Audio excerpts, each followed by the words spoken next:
এই যে আজকে শুরু করলাম নারকেলি মাছের লেজ ভর্তা দিয়ে খিচুড়ি।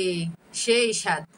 তাই যে আজকে একটু খিচুড়ি রান্না করতেছি আমার আফু ভাইয়ারা অনেকদিন পরে। আপনারা তো সবাই খাইলেন, আমি তো খেলাম না। তো দেখলাম আজকে একটু ভর্তা দিয়ে খিচুড়ি ভাত খাবো। তো সবাইকে আসসালামু আলাইকুম। সবাই কেমন আছেন জানি আলহামদুলিল্লাহ ভালো আছেন। আমিও আলহামদুলিল্লাহ আপনাদের দোয়ায় ভালো আছি, আল্লাহ পাক ভালো রাখছে।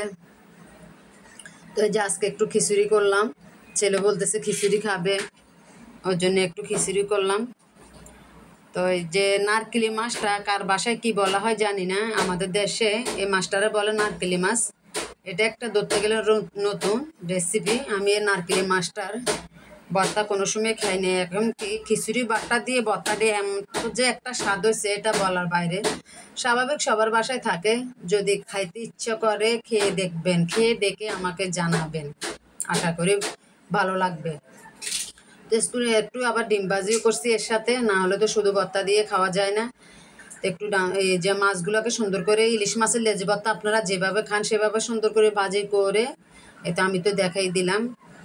আপনারা তো জানেন, আমি তো আপনাদের থেকে শিখছি। এই যে আমার ভিডিওটা আজকে একটু শব্দ করতেছে, দুঃখিত সবারই, ওর জন্য সবার কাছে একটু কষ্ট হলেও দেখে নেবেন। তো আজ এ পর্যন্ত, সবাইকে আল্লাহ হাফেজ, সবাই ভালো থাকবেন। যদি ভালো লাগে একটা লাইক কমেন্ট শেয়ার করে দিবেন, এই ছোট্ট বোনটাকে আপনাদের পাশে রাখবেন। ওকে।